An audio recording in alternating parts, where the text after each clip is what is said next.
Graças e paz, irmãos. Como já havia dito de manhã, que todos possam estar tendo um domingo abençoado. Estamos aqui para mais uma ministração por vídeo, esperando que todos os irmãos sejam grandemente edificados pela ministração da palavra. Queremos trazer ao coração dos irmãos uma série de mensagens com o tema Salva-nos, Senhor. E eu convido a atenção de todos os amados irmãos no livro de Êxodo, capítulo 6, versículo 1, que é o nosso texto-chave das mensagens que estaremos ministrando. Êxodo, capítulo 6, versículo 1, a palavra do Senhor diz: Então disse o Senhor a Moisés: Agora verás o que hei de fazer a Faraó, porque por mão poderosa os deixará ir. Sim, por uma mão poderosa os lançará de sua terra. Oremos ao Senhor. Querido Deus, poderoso Pai, louvado e exaltado seja o vosso nome, Senhor. Estamos mais uma vez lançando mão, usando essa alternativa de levar ao coração dos irmãos as mensagens por meio de vídeo. A minha oração é que todos possam estar meditando nesta palavra, sendo edificados por ela, pois esse é o objetivo quando nós nos colocamos à disposição do Senhor para que o Senhor nos use para ministrar a tua palavra. Este clamor, salva-nos, Senhor, é uma petição do teu povo. Em meio a tantas turbulências, choros, tristezas, buscamos o único que pode ouvir e resolver de forma verdadeira e real as nossas dores. Nos abençoa, Senhor, nos guarda, nos faz entender a tua palavra, no nome de Jesus. Amém. Amém. Estamos começando essa série de mensagens, como já dito, com o tema Salva-nos, Senhor, e baseado no livro de Êxodo. Êxodo quer dizer saída, mas não somente saída, como tantas vezes nós temos escutado, mas saída em massa. O nome Êxodo, na verdade, significa uma saída em massa. Isso é significativo porque aquele povo, o povo de Deus, entrou como uma pequena família no Egito, e na hora de sair, na hora que o Senhor resolve os tirar, ali havia uma multidão, uma nação, um grande povo, que se tornou também um grande desafio para que os mesmos saíssem da terra do Egito rumo à terra prometida. Então, Êxodo quer dizer saída, uma grande massa. Eu gostaria de começar essa ministração fazendo um desafio aos irmãos. Eu gostaria de desafiar todos os irmãos a lerem em suas casas 2 livros da Bíblia. Um é o livro de Gênesis e o outro é o livro de Êxodo. E poderemos entender muito sobre o plano de Deus para o homem e como a desobediência do homem pôde distanciá-lo do objetivo de Deus para a sua vida. Ao ler o livro de Gênesis e Êxodo, os irmãos poderão entender, compreender muito do que será ministrado durante essa série de mensagens. Como Deus tem um plano na vida dos homens e como a desobediência do homem o distancia do plano poderoso de Deus para a sua vida. Vamos começar essa série de mensagens baseada no livro de Êxodo, que vai nos levar a entender talvez essa fase tão difícil que cerca a humanidade. No meu humilde entendimento, essa situação colocada pelos próprios homens, né? Nós nos colocamos nessa situação por diversas razões que eu poderia ficar aqui um bom tempo explicando, mas ela não é apenas humana, ela também é espiritual, e não podemos, como cristão, perder essa observação para esses dias, que toda essa situação que nós temos vivido também é espiritual, porque se agirmos sem entender isso, se vivermos sem compreender isso, obviamente estaremos apenas dependendo da ciência, e não é isso que um homem de Deus depende. Um servo de Deus aprende a depender do Senhor, e é por isso que esta mensagem tem como título Salva-nos, Senhor. Quando nós compreendemos que estamos envoltos a uma situação também espiritual, nós aprendemos a depender e esperar que a solução venha do Senhor. obviamente, já até dito em outras mensagens, existem médicos, cientistas, infectologistas, muitos segmentos da ciência estudando a forma de sairmos dessa pandemia. Mas a igreja precisa confiar em Deus, clamar, orar, pedindo a Deus que abra o entendimento desses homens e também nos faça entender o seu propósito em meio a toda essa situação. Eu lembro, há dois viés para este momento que estamos vivendo. Um é humano e o outro é espiritual. Para a primeira mensagem dessa série, queremos falar do período pré-pragas, quando Deus começa a agir para tirar o povo do Egito. É o começo do término da escravidão do seu povo no Egito, quando Deus age para começar a trabalhar na vida de homens, para que esses homens sejam usados a fim de tirar, de livrar todos aqueles que estavam no Egito como escravos, o seu povo que estava escravizado no Egito. Como destaque, eu quero falar nessa primeira ministração dos 4 primeiros capítulos do livro de Êxodo. Esses 4 primeiros capítulos mostram-nos o surgimento de um líder. Como devem ser os líderes na seara espiritual? Um homem forjado por Deus para tirar o povo do Egito.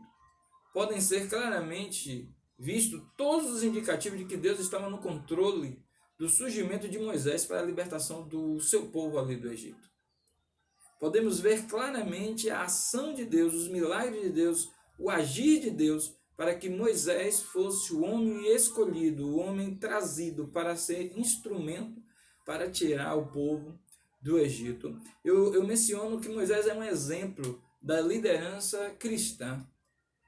Homens que Deus coloca sobre a liderança do seu povo, irmãos, precisam serem homens forjados por Deus. Muitas vezes nós falhamos e nos desviamos para os princípios humanos, as ideias humanas, os desejos humanos, as ambições humanas. Mas não podemos, irmãos. O centro do nosso chamado, Deus nos chamou para sermos líderes e precisa ser debaixo da vontade de Deus, debaixo daquilo que Deus traz como diretriz para a sua obra, para o seu ministério, para aquilo que Ele tem conduzido cada homem. Nós devemos, como líderes, estarmos atentos a isso. O exemplo de Moisés é bem claro disso. O homem era Moisés. Deus tinha chamado aquele homem para aquele ministério, independente das suas deficiências, das suas falhas humanas. Deus o chamou porque nele havia características. Quando Deus chama homens, a gente pode ver isso nas características dos apóstolos, daqueles homens chamados lá na igreja neotestamentária.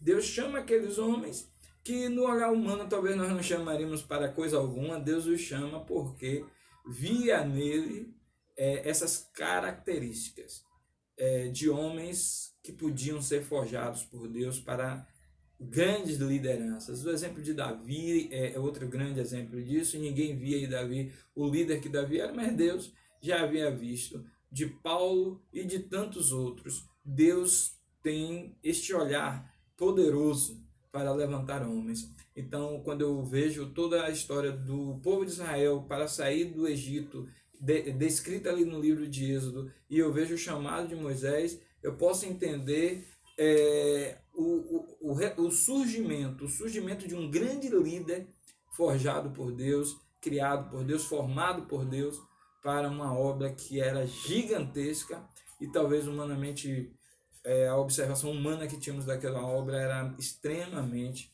difícil.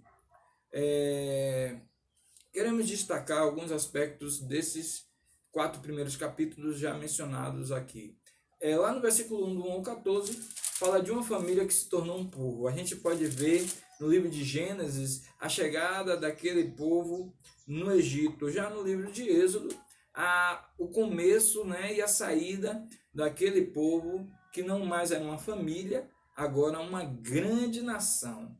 A descendência de Jacó é narrada do capítulo 1 ao capítulo, do verso 1 do capítulo 1 ao verso 14. E a gente pode ver na exposição desse texto a família se tornando nação, a família se tornando um grande povo, e Deus agora levantando um homem para tirar aquele grande povo, aquele número expressivo de pessoas do Egito, para saírem da escravidão.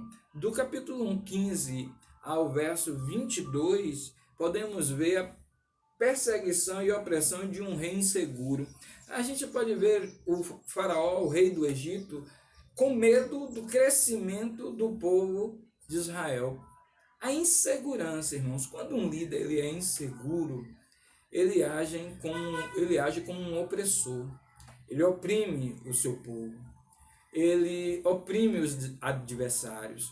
E é isso que a gente pode ver na figura de Faraó. Quando ele viu o crescimento do povo de Deus, e obviamente aquele povo, apesar de escravos, por muitas vezes Deus se manifestou poderosamente para a vida daquele povo no Egito, e Faraó, observador que era, via a mão de Deus sobre o seu povo e temeu.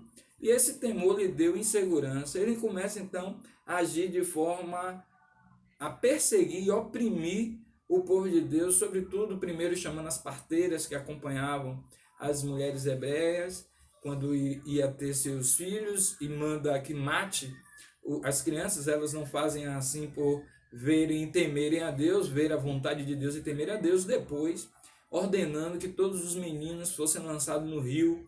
E em meio a isso a gente pode ver que não é isso que acontece quando do nascimento de Moisés.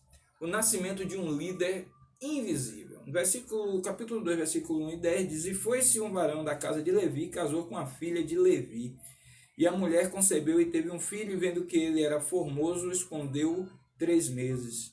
Verso 3, não podendo, porém, mais escondê-lo, tomou uma arca de junco e a betumou com betume e pés, e pondo nela o menino, pôs nos juncos à borda do rio. E sua irmã postou-se de longe para saber o que lhe havia de acontecer. E a filha de Faraó desceu a lavar-se no rio, e as suas donzelas passeavam pela borda do rio, e ela viu a arca do meio dos juncos, e enviou a sua criada e a tomou. E abrindo viu o menino, e eis que o menino chorava, moveu-se de compaixão dele, e disse: Dos meninos dos hebreus é este. Então disse sua irmã, a filha de Faraó: Irei eu a chamar uma ama das hebreias que crie este menino para ti. E a filha de Faraó disse-lhe: Vai. E foi-se a moça e chamou a mãe do menino. Então lhe disse a filha de Faraó: Leva esse menino e cria-mo, e eu te darei teu salário. E a mulher tomou o menino e criou. E sendo o menino já grande, ela trouxe a filha de Faraó, o qual o adotou. E chamou seu nome Moisés e disse: Porque das águas o tenho tirado. O nome Moisés, na verdade, simplesmente significa criança. Na tradução hebraica para Mozart, significa aquele que sai das águas, mas na tradução egípcia, apenas criança. A criança, ou seja, irmãos, quem imaginava que aquele menino formoso seria o grande líder do povo hebreu ali no Egito?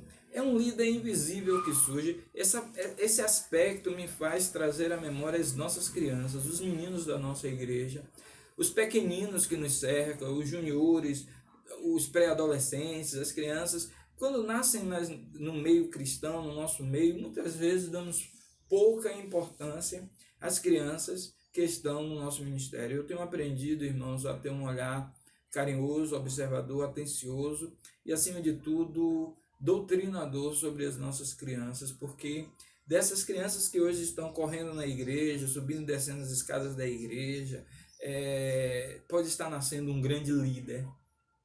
Deus pode estar livrando eles das águas do Egito para que se levante brevemente grandes líderes em nosso meio, líderes preparados, forjados por Deus, como nós já citamos aqui, para a continuação da obra do Senhor.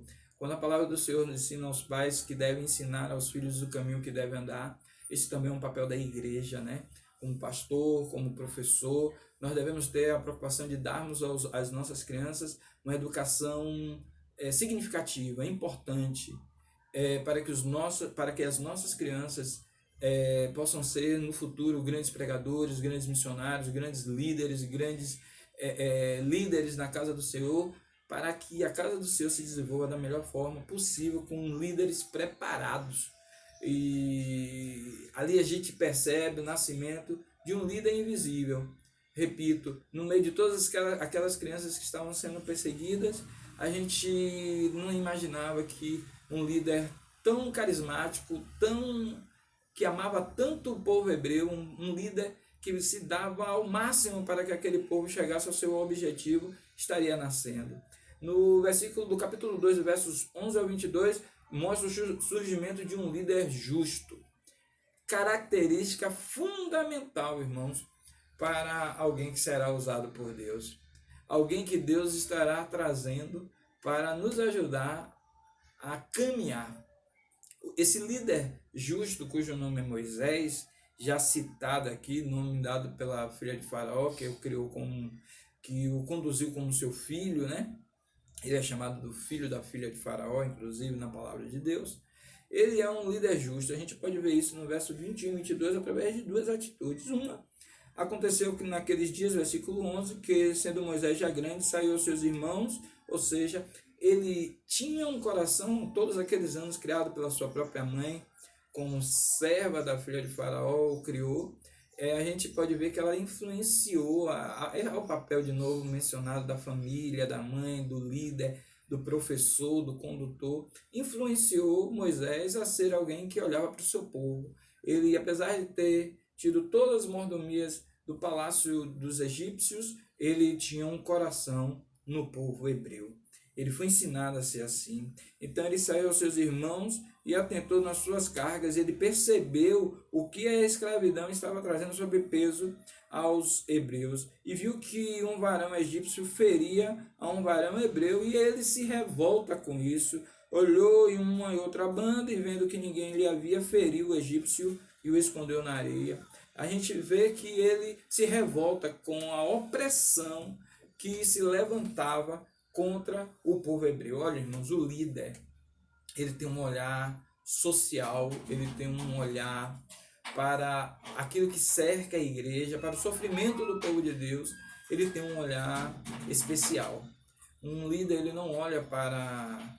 E por isso que eu disse que ali surge um líder justo. Depois a gente pode ver também quando ele foge, que ele comete aquele mal contra aquele egípcio, e ele sai dali, e ele vai, diz a palavra do Senhor, e ouvindo, pois, Faraó, versículo 15 deste caso, procurou matar Moisés, mas Moisés fugiu de diante da face de Faraó, habitou na terra de Midian, assentou-se junto ao poço.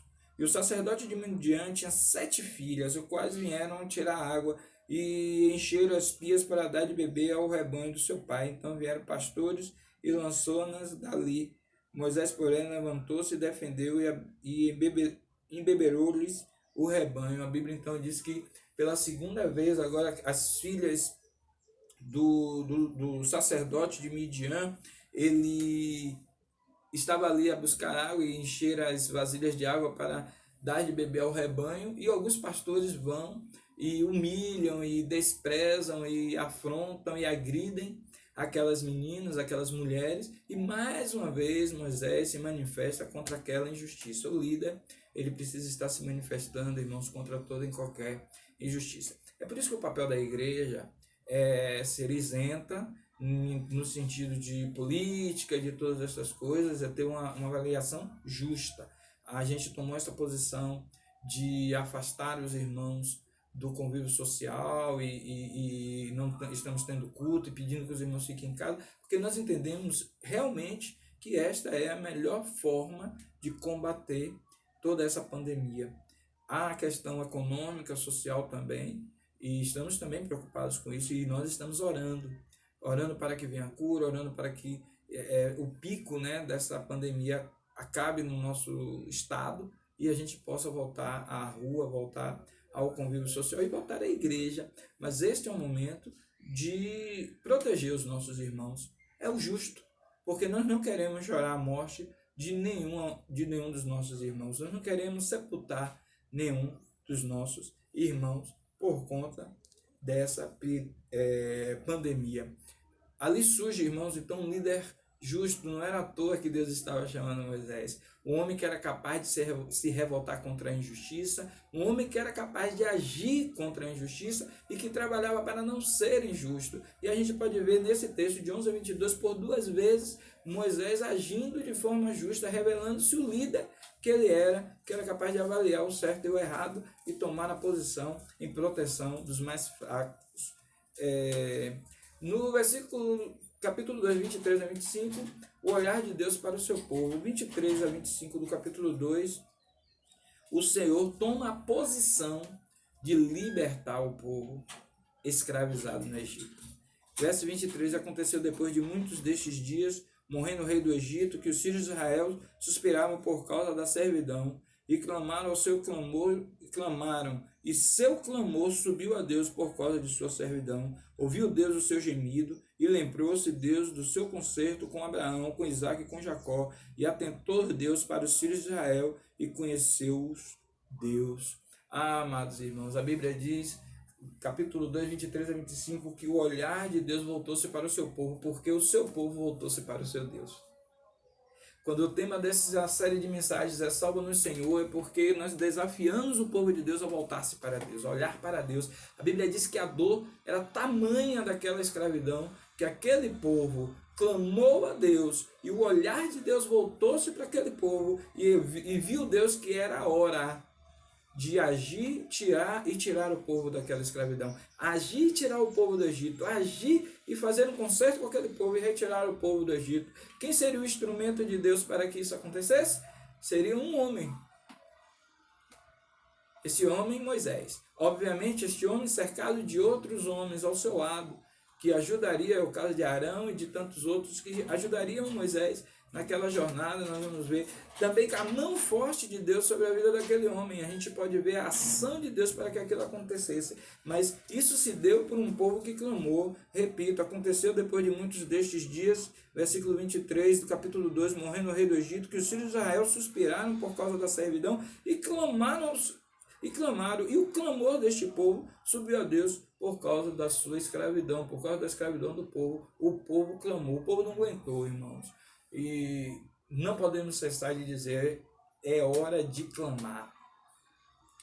Eu vi um pastor ministrando esses dias, o irmão Adriano colocou no grupo da igreja uma ministração de um pastor que estava muito preocupado com o número de pessoas que estavam mais envolvidas em séries, em TV, em novela e outras atividades do que naquilo que o Senhor nos chama. Esta é a hora, irmãos. O Senhor não agiu poderosamente para que o mundo parasse. O Senhor não permitiu que isto acontecesse e que todos nós fôssemos levados a estarmos dentro da nossa casa à toa.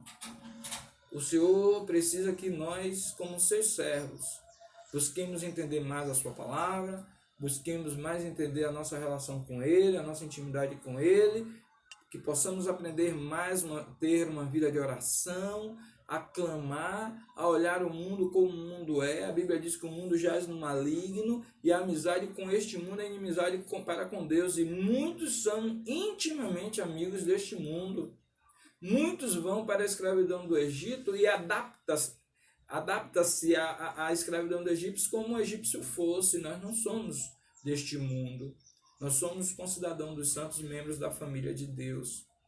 Então, nós precisamos ver o peso deste mundo, irmãos, e sentir o peso desse mundo, e clamar e interceder ao nosso Deus por soluções, para que Deus entre em providência. E Deus entrará em providência. Deus ouvirá o nosso clamor e irá arquitetar a saída do povo do Egito. Nada mais é do que um projeto de Deus bem claramente arquitetado e que aconteceu.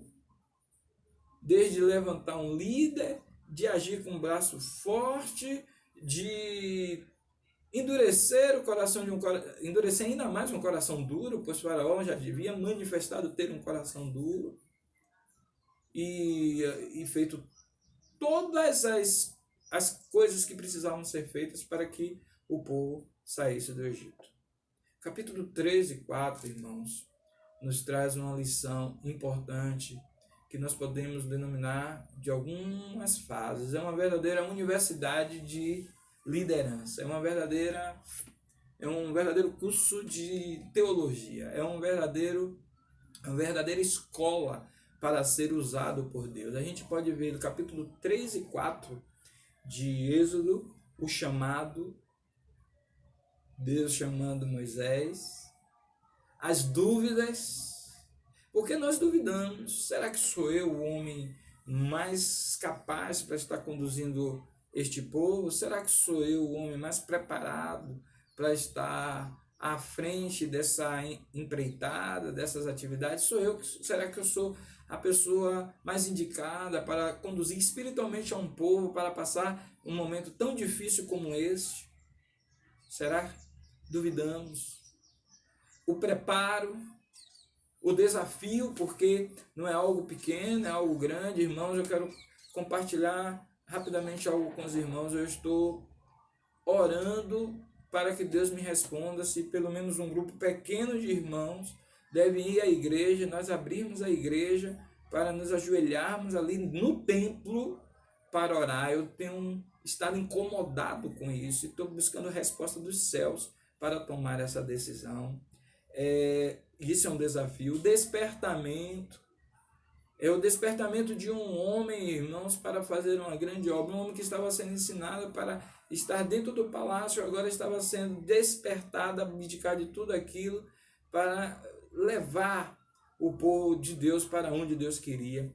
Encorajamento, porque muitas vezes nas dúvidas Moisés se mostrou com medo, mas Deus usou do seu poder na vida de Moisés para tornar, como eu disse, para forjar um líder corajoso.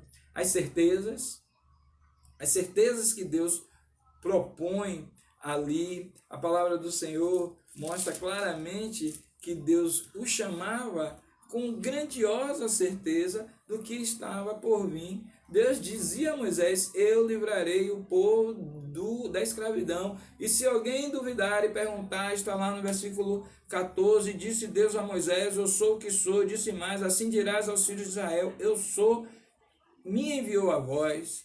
Disse verso 15, e Deus disse mais a Moisés: assim dirás aos filhos de Israel: o Senhor Deus, o vosso pai, o Deus de Abraão, o Deus de Isaac, o Deus de Jacó, me enviou a vós. Este é o meu nome eternamente, e este é o meu memorial de geração em geração. Todas as gerações lembrariam que o eu sou, o Deus Todo-Poderoso, estava guiando Moisés para a libertação do povo. E o objetivo era esse, irmão: sair com o povo e conduzir o povo no deserto para a terra prometida.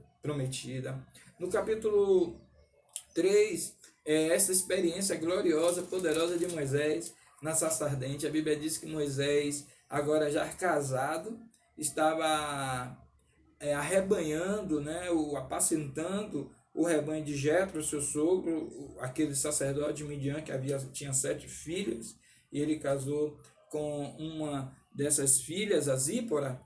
E a palavra do Senhor diz que ele, levando o rebanho atrás do deserto, veio ao monte de Deus, a Horebe. E a palavra do Senhor diz que no monte de Deus ele busca o Senhor, e o Senhor aparece a ele no meio de uma sarça que não se apagava. Ali começa uma experiência grandiosa da formação de um líder, de um homem que Deus queria usar para salvar o seu povo. E o Senhor prepara tudo, irmãos. É impressionante como essa experiência no capítulo 3 de Êxodo foi definitiva para Moisés na sua caminhada, apesar das dúvidas, apesar das suas limitações, as dúvidas que ele tinha, as limitações apresentadas por ele a Deus, e Deus tendo resposta para tudo aquilo. Porque quando Deus quer nos usar e nós nos colocamos diante de Deus para sermos usados, irmãos, Deus tem resposta para os nossos anseios, para as nossas dúvidas, para os nossos medos, e Deus nos trata, Deus age em nossas vidas, Deus possibilita que nós aprendamos com Ele para aquilo que aprendemos com Deus usarmos no nosso ministério, no nosso trabalho, na nossa vida cristã.